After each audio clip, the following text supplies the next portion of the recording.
Hi cuties! I'm doing a tag video. So this is the history of my bookshelf tag. Don't know how well this is gonna go because there are 25 questions and some of these I'm like, I don't remember. Originally this tag was done by Emma Books. Her way of doing it was grabbing the books and then talking about them. I'm gonna talk as I grab, so there you go. This is the biggest angle I can get you guys on my entire bookshelf. As you guys know, my shelf situation is long because this is my dream, okay? This is what I want. So, without further ado, let's start. The first question is the oldest book on my shelf. And I think this is like oldest, like actually the oldest book you own. Like publication date wise. I'm talking about like first edition. Because I have like, you know, Little Women and I have Anne of Green Gables and Pride and Prejudice and stuff, but I don't own first editions of them, so they are disqualified. Wait, where is it? Did I put it upstairs? Ah, no, it's here. It's gonna be Live Alone and Like It by Marjorie Hillis. This was the 30s.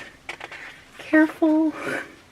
Very careful. Yes, this book and this specific book itself was published in 1936. That is the oldest book on these shelves. We do have older ones in this house, but on my personal shelves, it is this amazing book. Next up is a book you read in 2013. Yikes. I would have been in Fukui.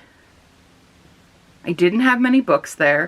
Yes, I did. Not many books, but I know what I did. Yes, all the way. The Hunger Games by Suzanne Collins. 2013 was kind of like the start of me getting back into reading. I'm a late blooming reader. I didn't read much like in high school or anything because I was far too obsessed with my music career, musical theater and stuff. So that took up a lot of my time. But in 2013, I know I read The Hunger Games.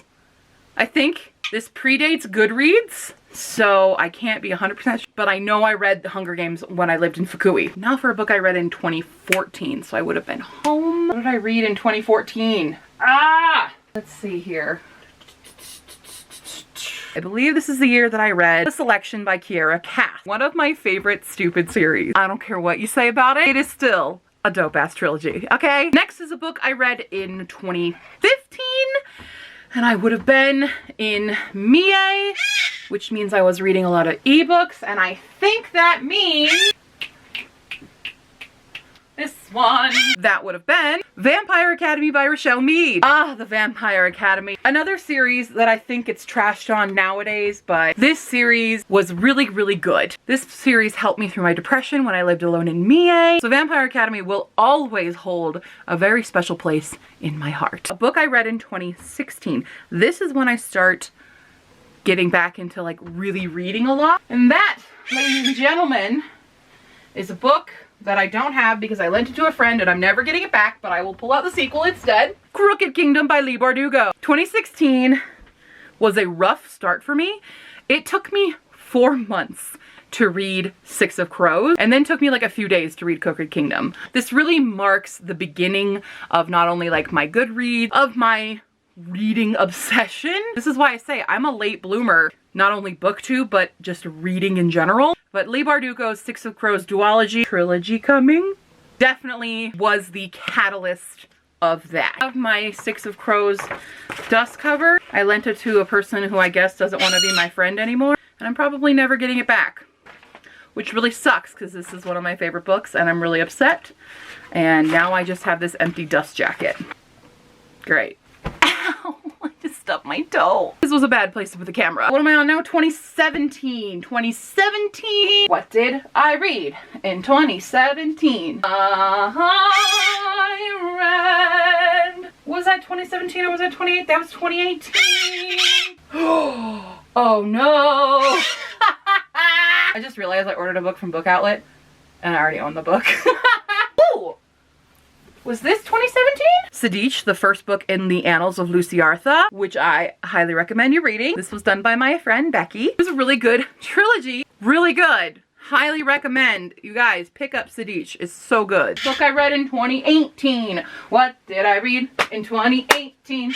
What did I read in 2018? A lot. I'm gonna go with... That is Julie Kagawa's The Iron King, Iron Face series. I thoroughly enjoyed this. It was published in the heyday of like paranormal romance kind of stuff. This was originally published in 2010, the YA heyday of paranormal romance. I do think Julie Kago's writing is really good, and even though my boy Puck was not treated as well as I would have liked, I still love this series. Ow, I keep stubbing my toe. I'm moving this now a little out because I keep stubbing my toe on my bed frame.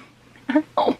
Book I read in 2019. This should be easy because I read books this year. I'm gonna go with what I just finished reading as an audiobook, The Diviners by Libba Bray. Oh my god. I'm so mad that it took me so long to get to this series, guys. I love this, especially read it as an audiobook because it's really good. It gives you those good creepy vibes. It's so good. There's a fourth book coming. I haven't read Layer of Dreams or Before the Devil Breaks You just yet. It's on my Libby app. Finally read it. Now we're out of the years. We're gonna go to a book you've read more than once. I will say, I'm gonna say that one.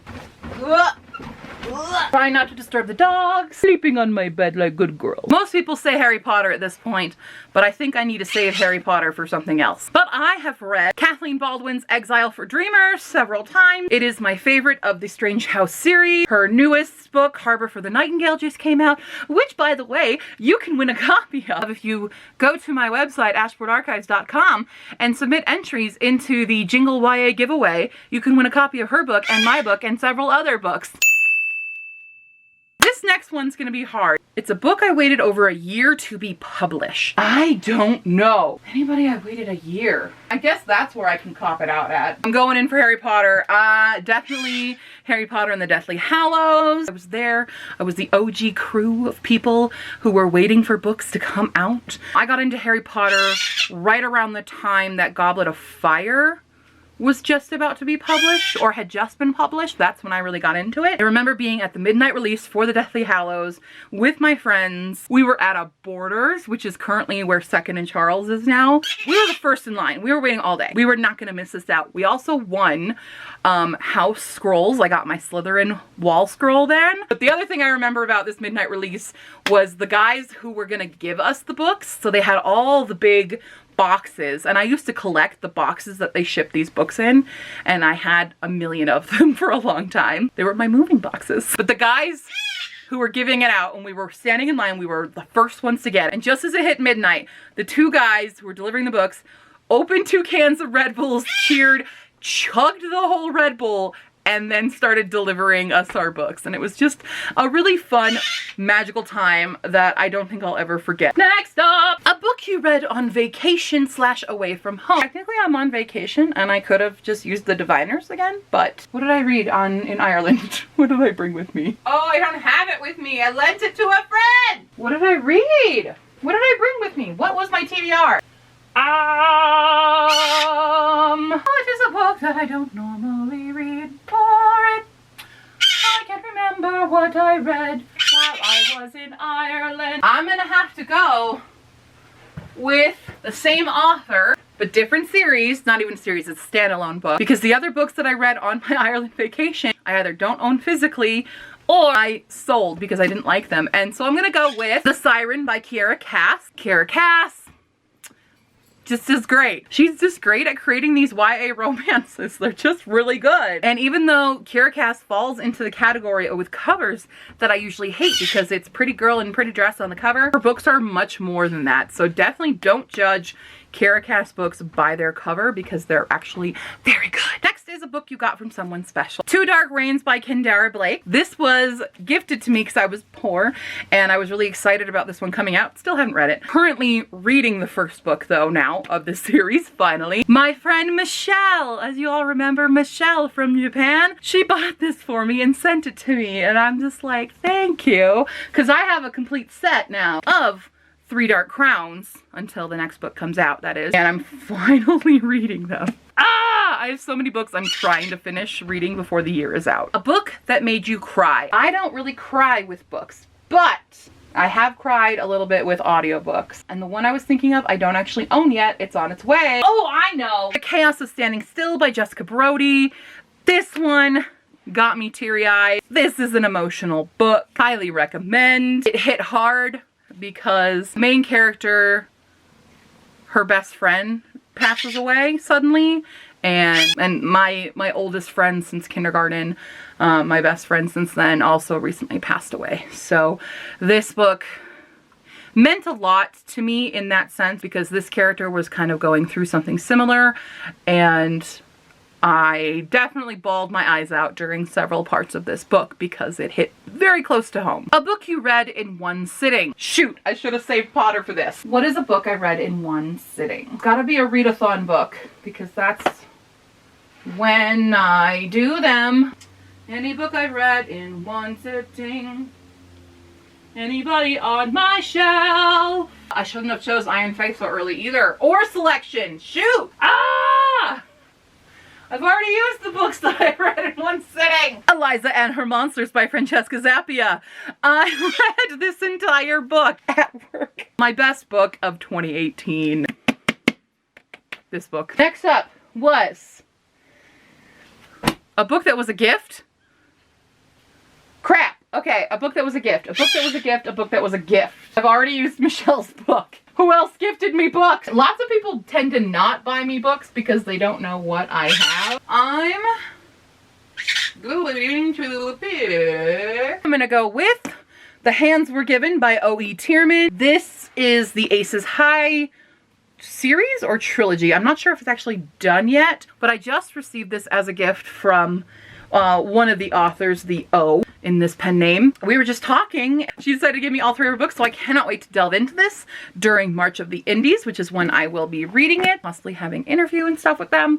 A book I read before owning. I'm not copping out with all the audiobooks that I've read. I am gonna go way back to high school, but we read it on like photocopies. So I didn't own the book yet, and now I do, and that is Dante's Inferno! The entire Divine Comedy, actually, I own. It's one of my favorite things ever. I love the Divine Comedy.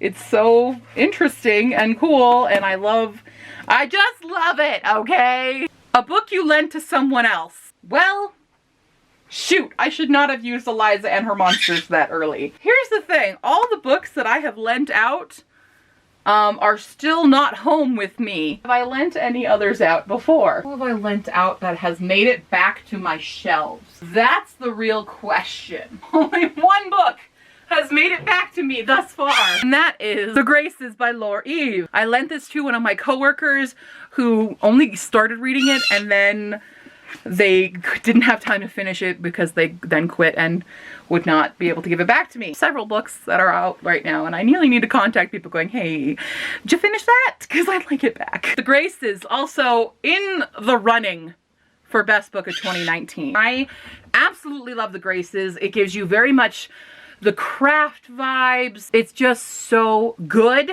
Highly recommend it. And the sequel was even better, and there might be a third.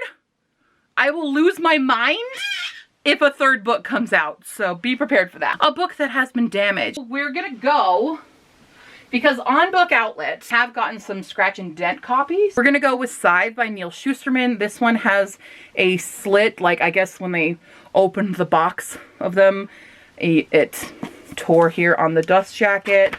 You can you see that slit there?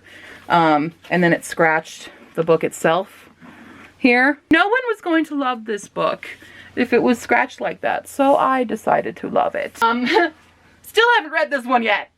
Should probably do that soon. A book I got on sale or discounted. I could easily say most of these books because I do get a lot of them from bookoutlet.com. I'm gonna go with something else that I got on sale. I'm gonna go with this massive book here, and that is The Priory of the Orange Tree by Samantha Shannon. The massive book that's like 800 pages, I think. Yeah, it's like 800 pages. Spoiler, this is gonna be on my top 10 want to read in 2020 books. I got this at Barnes & Noble for a discounted price because I had coupons for a half-off book. This book is like $32 without any coupons, so I was like, I'm gonna use that. Priory of the Orange Tree. A book you read with someone else. I don't normally do buddy reads because I don't really have a buddy that reads as avidly as I do. I did have one recently, which was Wildwood by Colin Malloy. A friend of mine at work was reading this, and her poor copy was dropped in a bathtub She still read it though. I read this on audiobook, which if you watched my October, November reads, you know I didn't really enjoy this that much on audiobook. I think I would have liked it a lot better here, because there are like cute illustrations and stuff throughout the book. And I think that would have done a little bit better for me. So I'm gonna go with Wildwood by Colin Meloy. I think I might actually finish the series in the coming year, but I lent her the second book, so I can't yet. A book you associate with a song.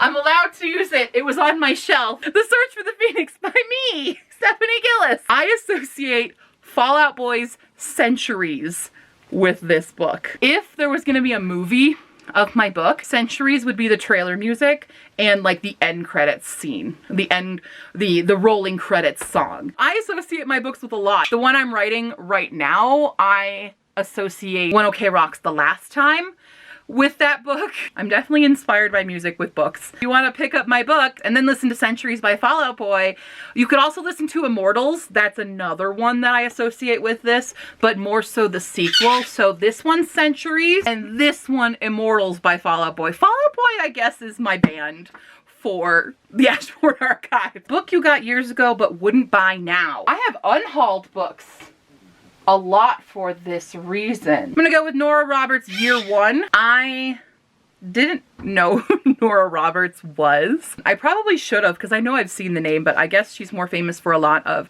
romance novels and stuff. But there's like a lot of controversy about her, and I'm not gonna like get into that and stuff, but I have heard a lot of things that I have not liked about this lady here. So I'm probably going to get rid of these books and not read them. I don't know. What are your thoughts if you've read Year One? Is it worth the read? A book you associate with a specific time in your life. Shoot, I shouldn't have used Potter so fast. And I've already used like Six of Crows and stuff showing you that guy. With the specific time in my life. What else can I use? I don't even know. I've already used that too. You can't double up on this stuff. What should I do? What should I pick? What should I pick?